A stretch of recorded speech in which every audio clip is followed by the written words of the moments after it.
Em nome do Pai, e do Filho e do Espírito Santo. Amém. Inspirai, Senhor, as nossas ações, ajudai-nos a realizá-las, para que em vós comece e para vós termine tudo aquilo que fizermos, por Cristo, Senhor nosso. Amém.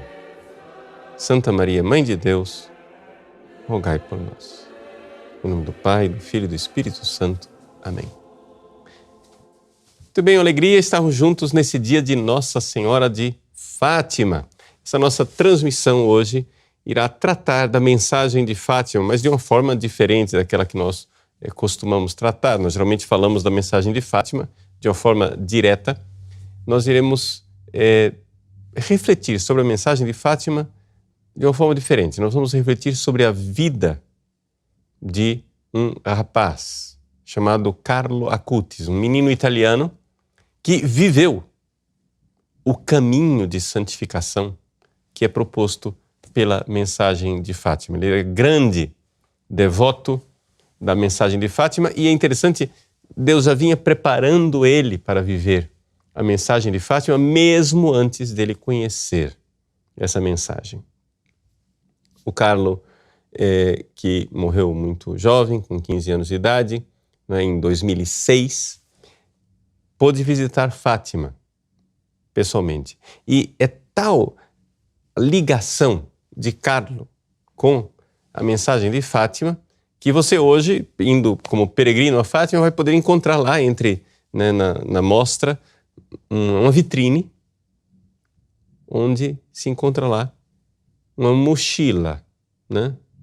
Uno zaino em italiano, a mochila e o pequeno terço, o pequeno rosário do Carlo Acutis, com a foto do Carlo ao lado da irmã Lúcia. Está lá em Fátima. Para você entender, então, que se trata de um rapaz italiano, mas intimamente ligado à mensagem de Fátima. Então vamos lá. Quem foi Carlo Acutis? Bom, o Carlo, ele nasceu, assim, por caso fortuito, nasceu em Londres, né?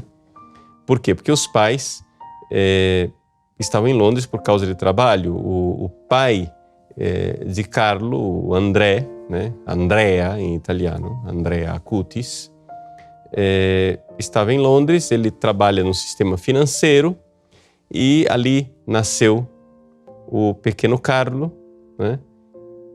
No dia 3 de maio e foi batizado lá mesmo em Londres, né?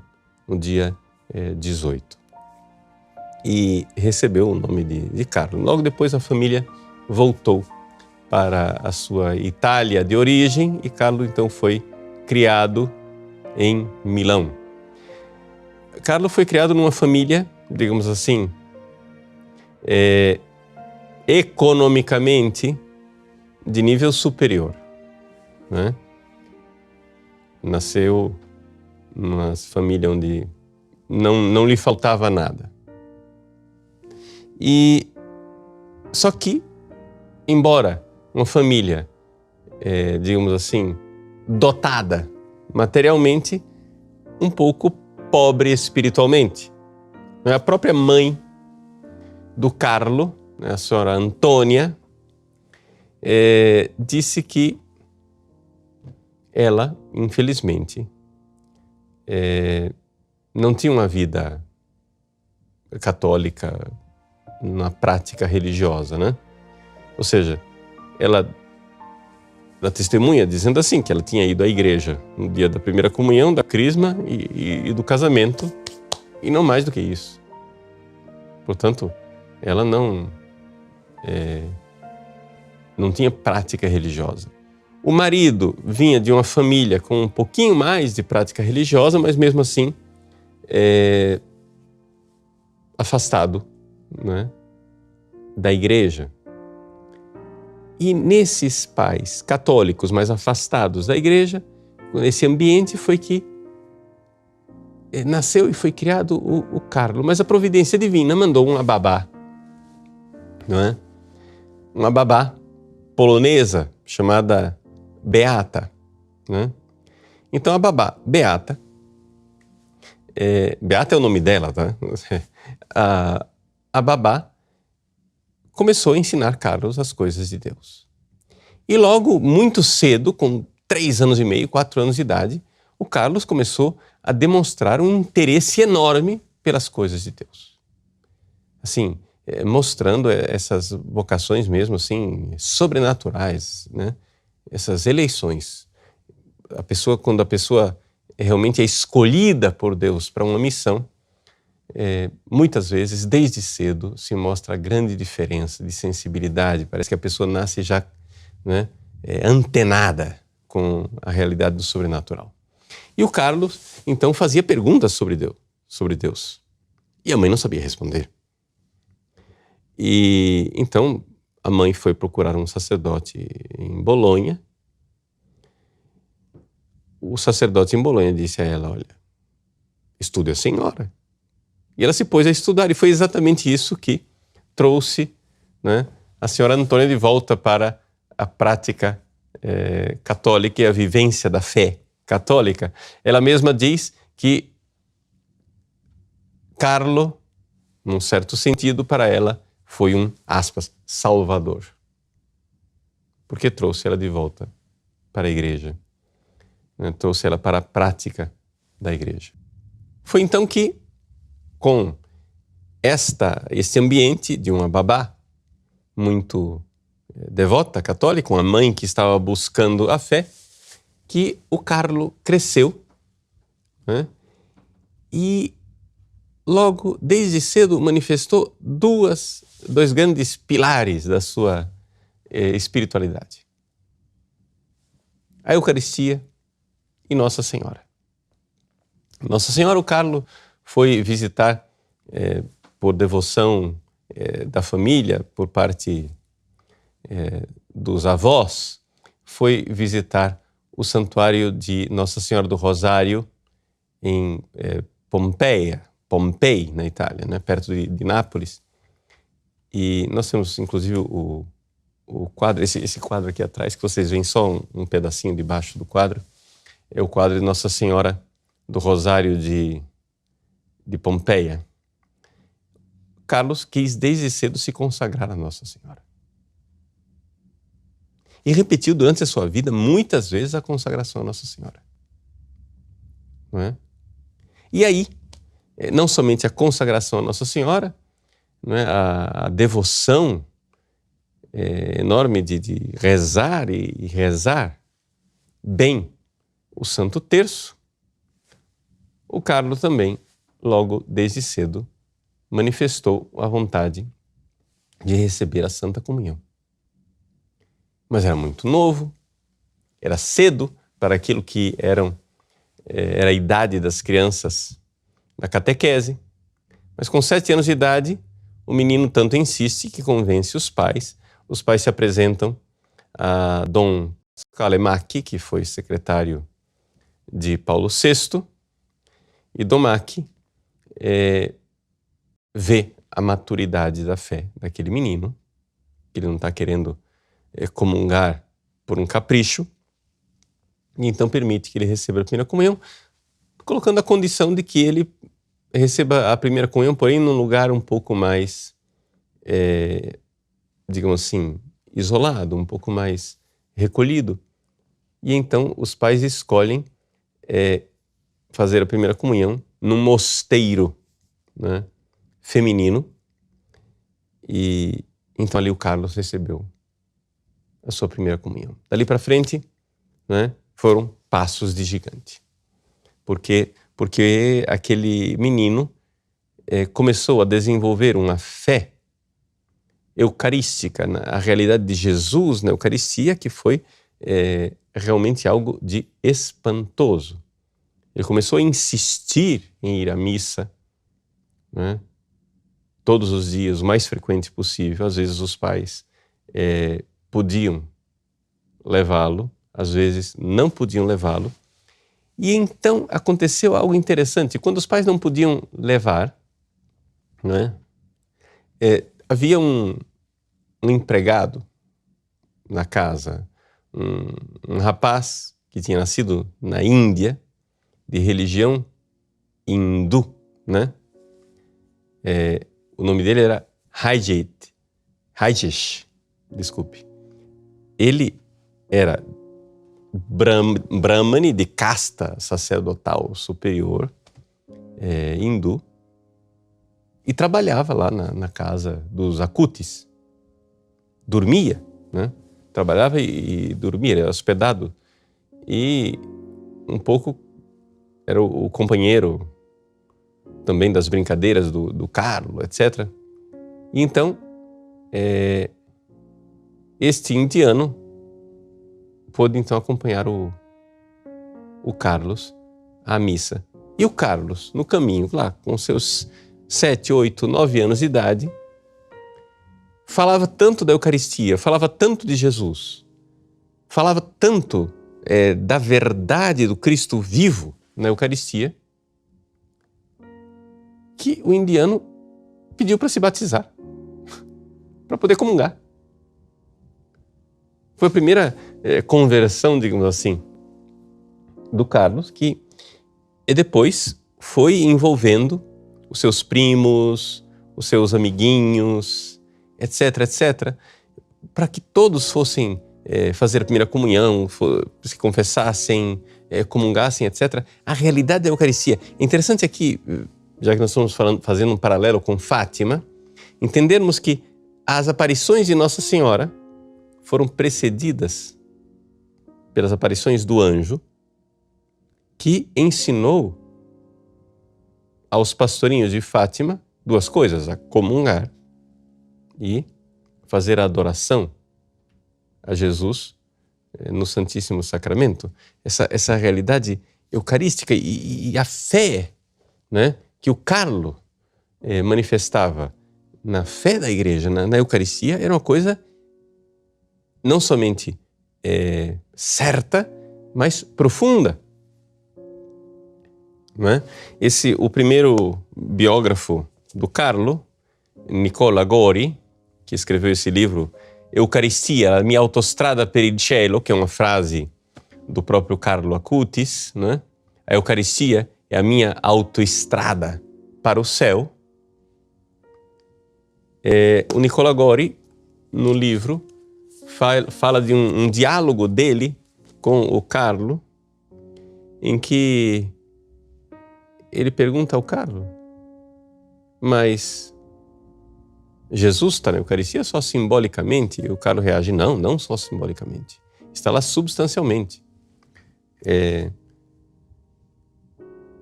E o Carlo começa a explicar como, de fato, depois o Carlo produziu um vídeo produzido por ele mesmo. Ele se for beatificado, será o primeiro santo youtuber, né? E certamente poderá ser invocado como padroeiro da internet, porque o envolvimento do Carlos com a internet, a evangelização na internet, etc., etc., é uma coisa fantástica. Bom, enfim, ele fez um vídeo onde ele explica, passo a passo, o mistério da transubstanciação. Explicando primeiro o que são acidentes, o que é substância, claro, pedagogicamente, para que as pessoas possam entender. E ele realmente tem uma fé profundamente católica. Não, ali é Jesus substancialmente presente, Jesus vivo, verdadeiro. E o Nicola Gori diz, mas tem muitos teólogos modernos, atuais, que dizem que Jesus está lá só presente simbolicamente. O Carlo é taxativo e diz: essas pessoas estão erradas. E é esta fé de que Jesus está presente na Eucaristia que vai levando o Carlo à santidade. Todo mundo que entende um pouco do caminho espiritual sabe perfeitamente que são os atos de fé que nos colocam em contato com Jesus que fazem as pessoas crescerem espiritualmente. E o Carlo vai crescendo de uma forma extraordinária. Por exemplo, com toda a sinceridade dele de adolescente, de menino, ele vê as pessoas fazendo fila nos estádios de futebol, fazendo fila nos shows de rock, e pergunta: mas por que as pessoas não fazem fila para ir à igreja? Porque nós temos ali Jesus vivo no sacrário. As pessoas deveriam estar fazendo fila para entrar na igreja.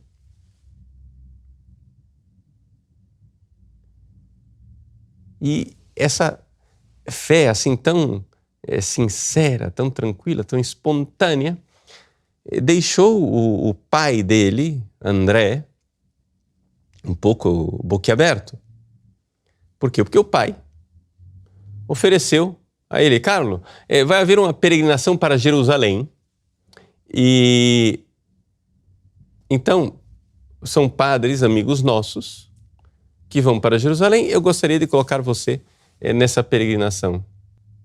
Resposta do Carlo: não, papai, eu prefiro ficar aqui em Milão, porque aqui em Milão há tantos sacrários, tantos tabernáculos, onde Jesus está presente na Eucaristia, que não é necessário eu ir para Jerusalém para ver onde Jesus esteve há 2000 anos atrás.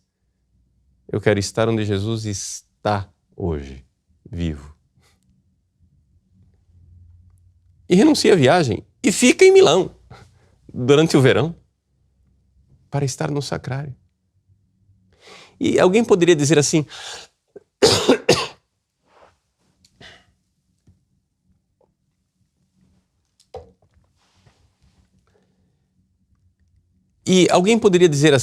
não, mas era uma fé, digamos assim, ele aprendeu, foi repetindo aquilo, foi repetindo. Não, veja, o Carlo tinha um diretor espiritual, um padre, que era seu diretor espiritual e morava em Bolonha, e ele ia encontrar esse padre uma vez por mês. E quando ele ia visitar o padre, prestava contas do seu progresso espiritual. E já no fim da vida, o Carlo disse ao seu diretor espiritual que estava muito contente porque já conseguia rezar diante do Santíssimo, no sacrário, fazendo adoração, sem nenhuma distração. Ora, nós sabemos, quem conhece alguma coisa de vida espiritual, sabe perfeitamente que este recolhimento milagroso, não é?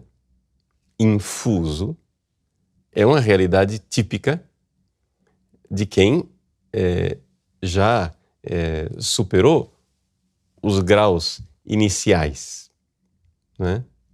Assim, essa realidade de conseguir estar lá sem distração, não é? Ele manifesta dessa forma: eu já consigo, já estou conseguindo. Não, na verdade, Deus está conseguindo nele, né? Ou seja, ele está deixando de colocar obstáculos. A docilidade do Carlo era tão grande que ele foi, assim, crescendo espiritualmente, e de adoração em adoração, de comunhão em comunhão. Isso, os testemunhos são unânimes. Todos os testemunhos dizem: o Carlo insistia muito na missa diária, comunhão diária, e ele fazia sempre um momento de adoração antes da missa, em preparação, e depois um momento de ação de graças, em que ele ficava depois de ter comungado.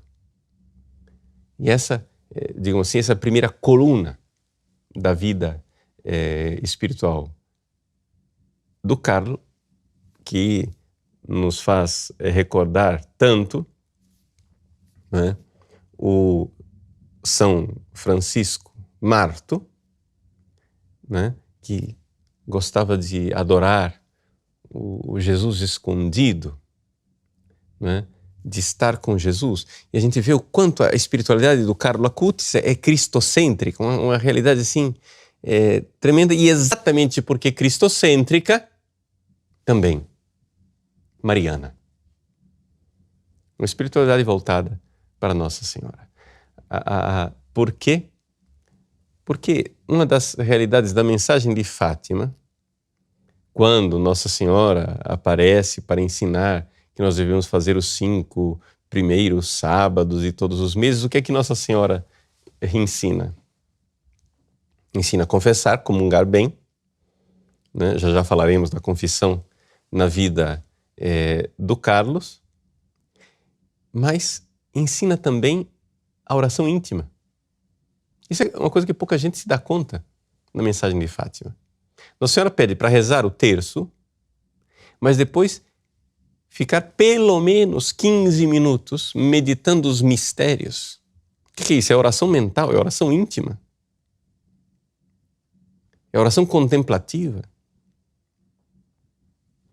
E essa realidade de contemplar os mistérios e de vê-los com uma maior profundidade é algo que a gente vê claramente que o Carlo Acutis foi conduzido pela mão, assim, que o próprio Espírito Santo foi conduzindo aquele menino, dando passos de gigante para que ele crescesse espiritualmente. Então, uma das orações contemplativas dos mistérios é o Santo Terço. E o Carlo não tinha dúvida, né? O terço diário. Se possível, o rosário, mas pelo menos o terço diário. Ele andava com o seu pequeno terço enrolado no pulso, quando andava de bicicleta para cima e para baixo, né? E levava os outros a rezarem o terço. E quando a gente vê esse menino falar do Santo Terço, você vê claramente, quem entende alguma coisa de vida espiritual, vê claramente que ele, ao rezar o terço, tinha refeições espirituais. Ele tinha uma refeição espiritual quando rezava o terço.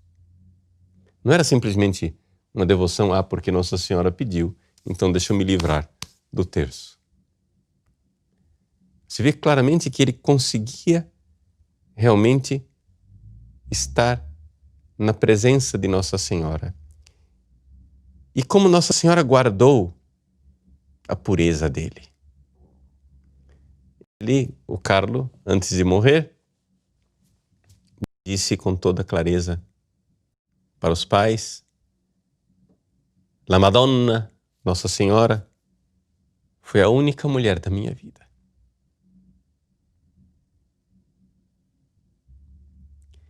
E ele morreu em 2006. Ele não tinha diários, porque ele achava que essa coisa de diário era coisa de meninas. Mas muito daquilo que era o Carlo foi descoberto depois que ele morreu. Como? Através dos computadores. Por quê? Aquilo que ele deixou nos computadores de histórico. Primeira coisa, não havia o mínimo traço, zero, absolutamente nada, o mínimo traço de um site menos puro. Não estou falando nem de pornografia.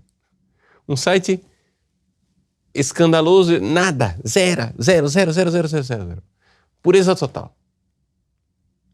Pureza total. E deixou tudo aquilo no seu histórico, ali, com toda transparência.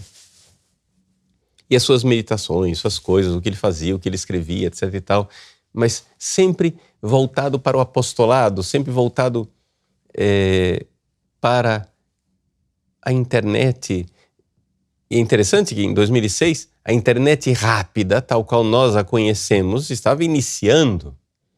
Portanto, essa coisa de vídeos na internet, etc., era uma coisa muito nova, muito recente. Você para baixar um vídeo, ficava, né, um tempo enorme esperando a coisa acontecer. No entanto, o Carlo já via nisso, né, um instrumento de evangelização, trabalhou para montar sites de paróquias, do apostolado, do voluntariado na escola dos jesuítas, onde ele estudava o segundo grau, etc. E essa realidade de um apostolado onde ele insistia muito nos milagres eucarísticos e nas aparições de Nossa Senhora. Por quê? Bom, primeira coisa, O Carlos sabia perfeitamente que a Eucaristia era muito mais do que os milagres eucarísticos. A Eucaristia é Jesus vivo. Acontece, porém, que ele dizia, mas se Deus se deu ao trabalho de vir do céu para fazer esses milagres, é porque esses milagres precisam ser conhecidos. E assim o menino, com 11 para 12 anos de idade, começou a trabalhar numa pesquisa. Portanto, nós estamos aqui falando, ele morreu com 15 anos em 2006. Nós estamos falando aqui de 2002, mais ou menos. Ele começou a trabalhar na preparação de uma mostra, que depois se tornou uma mostra internacional, né, sobre os milagres eucarísticos. Você pode depois, nossa equipe vai deixar aí o link para vocês, do site oficial do Carlo Acutis, em que você pode ver nas várias línguas, não é, a mostra dos milagres eucarísticos. Gente, ali tem milagre eucarístico que eu nunca ouvi falar na vida. Esse menino fez uma pesquisa tão extensa, mas inúmeros milagres eucarísticos, uma coisa assim espantosa. E ele levou 4 anos, a mãe, ela atesta, né, todo o esforço. Ele fazia com que os pais viajassem com ele para poder colher fotografias, material de pesquisa, informações, livretos sobre os milagres eucarísticos, material que não estava ainda disponível na internet. Ele fez esse trabalho de pesquisa e de compilação. Estamos falando aqui de um menino de 12 anos de idade, que levava os pais, por exemplo, a mãe atesta, uma vez que eles estiveram na Espanha, atrás de um milagre eucarístico, sei lá qual deles, etc. Ela diz, mas era um lugar longe da comunicação, umas estradinhas, etc, etc. Ela apavorada disse, Carlos, mas se o carro parar aqui, nós estamos perdidos aqui no meio desse país que nós não conhecemos. E assim fizeram essa grande pesquisa, porque ele fazia questão de mostrar para os jovens, sobretudo, com argumentos apologéticos mesmo, para convertê-los, para fazer com que os jovens enxergassem a verdade que ele já enxergava na fé, na presença de Jesus na Eucaristia. Os milagres não são a presença de Jesus na Eucaristia, mas os milagres apontam, mostram, divulgam o sobrenatural que está na Eucaristia. E assim também ele fez também uma mostra, uma pesquisa sobre as aparições de Nossa Senhora. E sobretudo o Carlo tinha muita devoção a Nossa Senhora de Lourdes e a Nossa Senhora de Fátima. Indo a Lourdes com os pais, ele, já nos últimos tempos de vida, ele teve a oportunidade de, durante a viagem, levar consigo as memórias da irmã Lúcia de Fátima. E nessa viagem, no carro, ele ia lendo para a família trechos que mudaram a vida dele para sempre, onde ele começou a ver, por exemplo, o quanto ele precisava fazer algo para ser mais santo. Quando Nossa Senhora disse a Francisco que ele precisava rezar muitos terços para ir ao céu, o Carlo ficou atravessado com aquela notícia. Mas se Francisco, que é tão bom, precisa de tantos terços, o que não devo eu fazer? O que é que eu preciso fazer para mudar? E ali, as coisas de uma menina de Fátima, na primeira aparição, uma menina que ia a bailes e por isso estaria no purgatório até o fim do mundo, etc e tal. Tudo isso tocou profundamente Carlo e, sobretudo, a ideia de que ele poderia se oferecer. Nossa Senhora pergunta aos pastorinhos: quereis oferecer-vos a Deus? E o Carlo, então, vê que ele precisa se oferecer. Nós não sabemos quando é que ele fez estes oferecimentos a Deus de forma explícita. Pode ser que tenha sido uma coisa muito anterior. Acontece o seguinte, as coisas ficaram muito mais claras na morte dele. Veja, como aconteceu a morte de Carlo. Carlo, uns 2 meses antes de morrer, parece que já intuía de alguma forma a sua morte. Existe um vídeo que eu faço questão de parar a transmissão para que você possa assistir e preste bem atenção, porque é uma passagem muito rápida em que o Carlo gravou ele olhando de lado assim, diz: sono destinato a morire. E como que se despede? Eu estou destinado a morrer. Isso 2 meses antes de morrer. Como é que esse menino sabia disto? Vamos assistir um pequeno trecho do vídeo. Sono destinato a morire.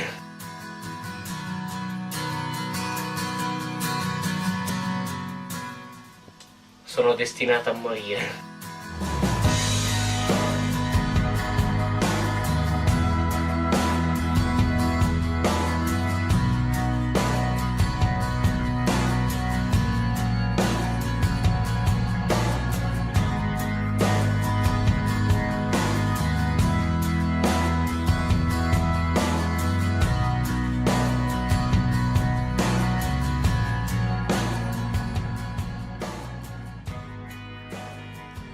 O Carlo, então, parece que tem uma intuição de que ele deverá morrer. Depois, ele pega uma gripe. Começam a ver que é mais do que uma gripe, acham que é cachumba. Quando finalmente a coisa não se resolve, levam Carlo a um hospital e ali vem o diagnóstico de que ele tem leucemia, ou seja, câncer no sangue e do tipo mais grave, ou seja, fulminante. Ele tem dias de vida. Quando os médicos dizem isso para ele, com muita serenidade e tranquilidade, diz assim: Deus acaba de programar o alarme. Ou seja, Deus colocou o tic-tac do relógio para me avisar que chegou a hora. E ele diz aos pais que oferece os seus sofrimentos. Vejam só. Oferece os seus sofrimentos pelo Papa. Na época era o Papa Bento XVI, pelo Papa, pela Igreja, para que ele não fosse para o purgatório, fosse direto para o céu, e pela conversão dos pecadores. Eis aí o oferecimento da sua vida. E isso ele disse aos pais antes mesmo de saber que estava com leucemia. Depois confirmou a coisa, mas antes mesmo de saber da leucemia, já havia ali algo de misterioso em que ele já sabia que ia morrer.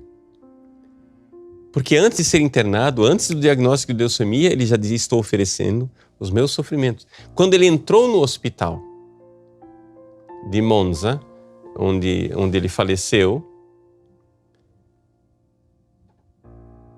ele pôs o pé dentro do hospital e disse para a mãe: Da qui non esco più.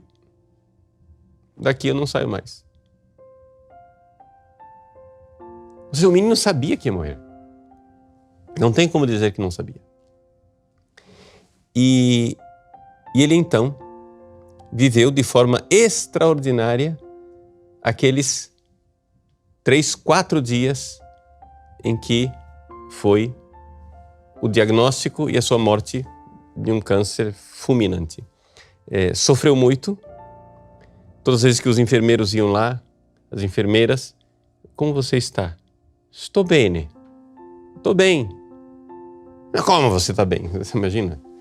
Sofrendo aí desse jeito. Você, não, é que tem quem esteja pior.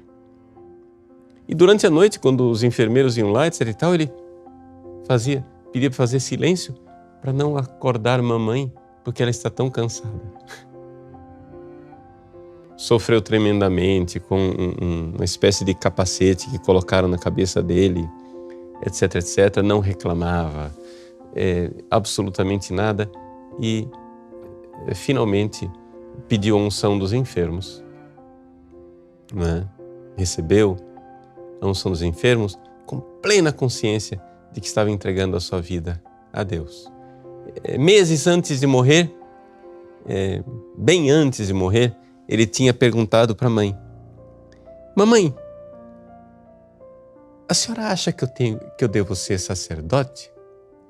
E a mãe, com muita sabedoria, respondeu dizendo: meu filho, vai ser Deus quem vai deixar as coisas claras para você com o passar do tempo.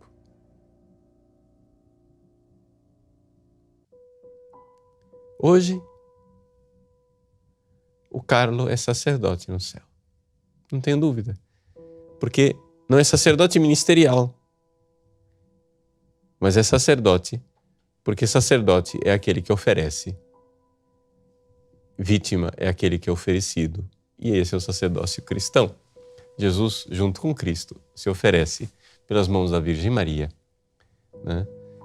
O Carlo, junto com Cristo, se oferece pelas mãos da Virgem Maria para a salvação do mundo.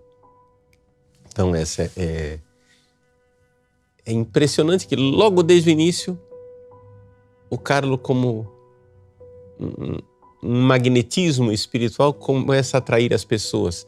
Ele, já no seu funeral em Milão, a igreja cheia. Gente do lado de fora da igreja. E a mãe do Carlo admirada, mas de onde vem toda essa gente que eu não conheço? O Carlo, com a sua bicicleta,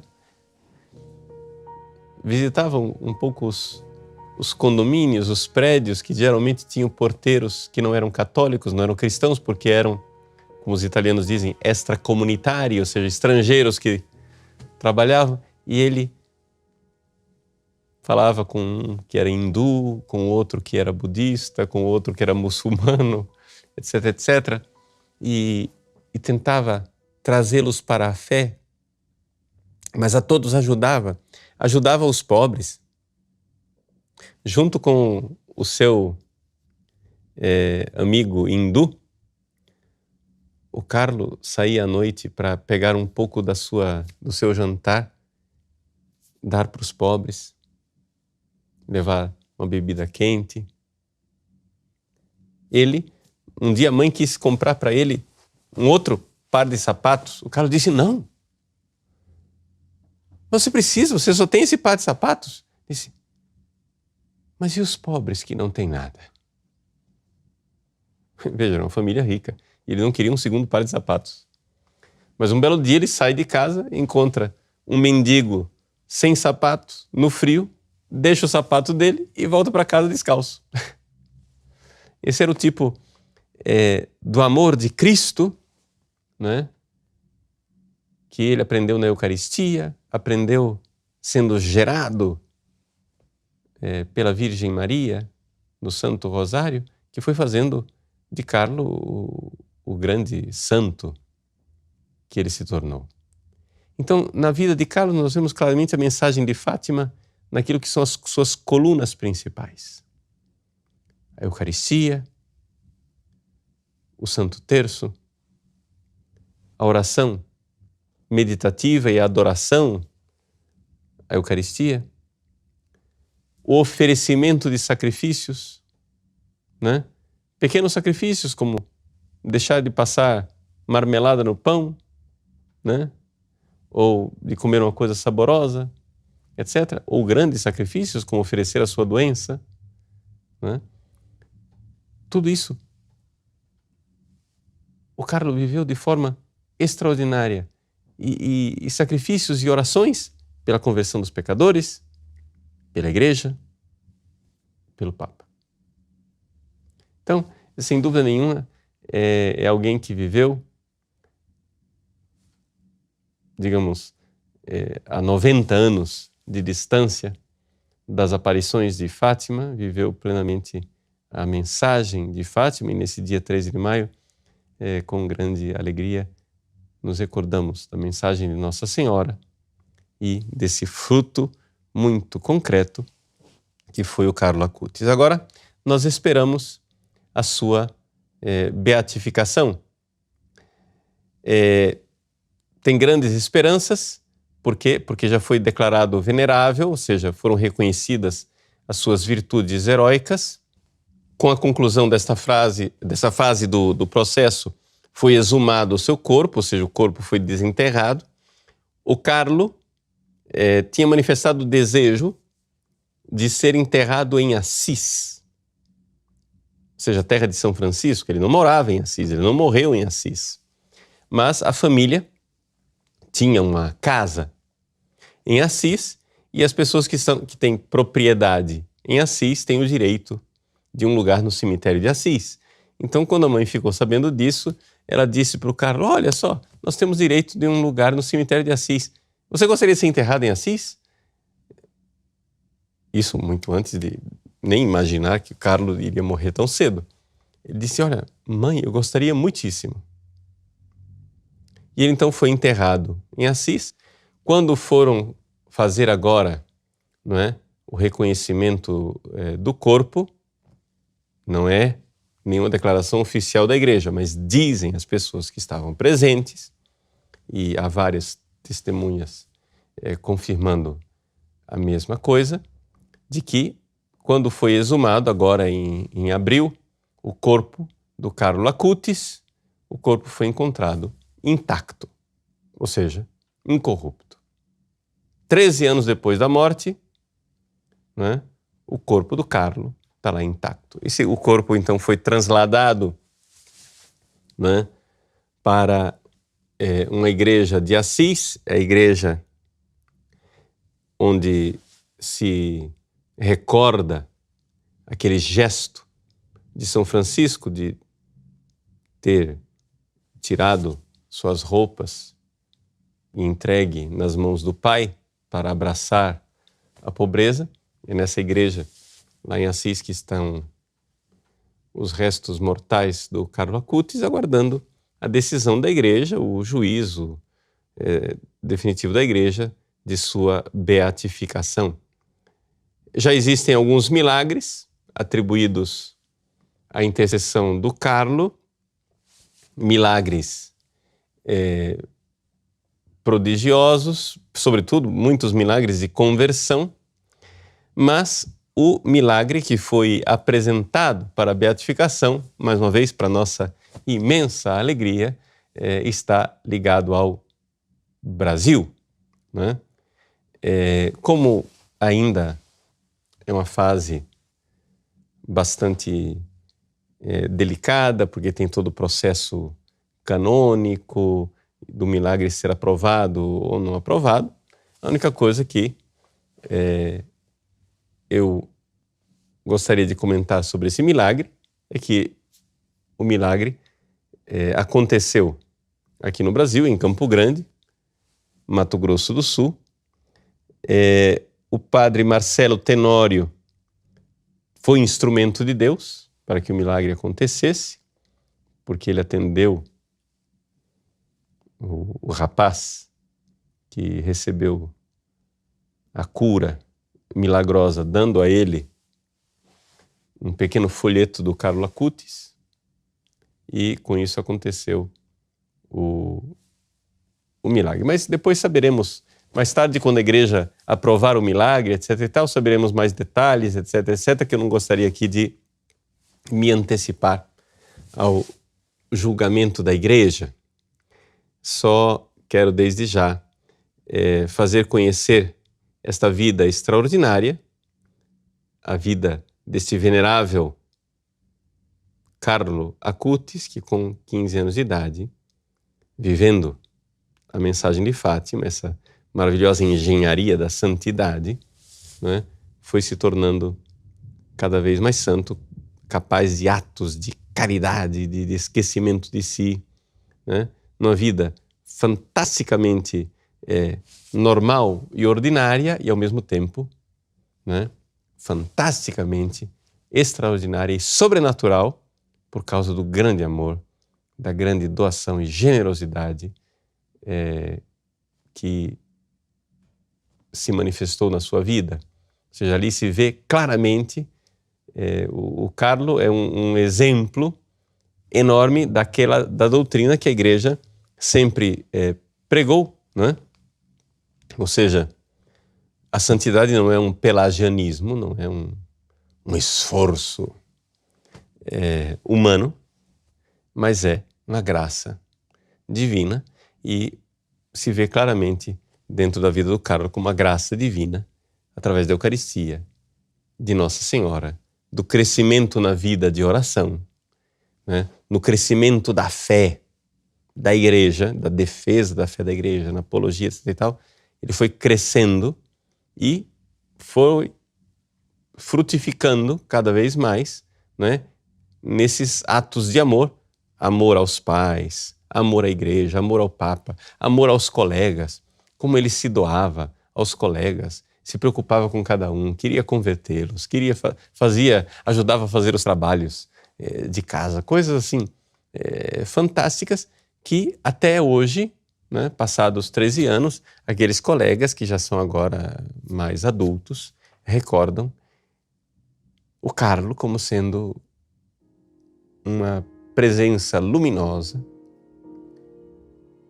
um verdadeiro anjo de Deus que passou na vida deles, deixando não somente uma lembrança eterna, meiga, aconchegante, mas uma mensagem luminosa de conversão da verdade divina que nós podemos e devemos sempre encontrar em nosso Senhor Jesus Cristo, na divina e santa Eucaristia. Carlo é, como tantos santos, tão semelhante e ao mesmo tempo tão especial, né? Os santos têm algo de muito semelhante uns aos outros porque todos são configurados ao Cristo e são todos especiais porque nós somos únicos ao olhar de Deus. Tem uma frase famosa do Carlo que diz assim: olha, todos nascemos originais, mas alguns morrem como fotocópia. Ou seja, alguns, de tanto imitar as modas, terminam perdendo a verdadeira vocação que Deus lhes deu. Então quero concluir pedindo a bênção de Nossa Senhora de Fátima e pedindo a Deus que faça nesse dia de Nossa Senhora de Fátima, que você veja e receba mesmo pela intercessão dela e com este exemplo luminoso desse menino de 15 anos de idade, o Carlo Acutis, uma luz do céu, né? O Carlo costumava dizer que tristeza é um olhar voltado para si mesmo. Felicidade é o olhar voltado para o céu. Que a bênção de Nossa Senhora consiga fazer com que o seu olhar se volte para o alto, corações ao alto. E assim encontraremos a felicidade no céu, onde certamente já é feliz Carlo, Nossa Senhora e os santos e anjos de Deus. Deus abençoe você. Em nome do Pai, e do Filho, e do Espírito Santo.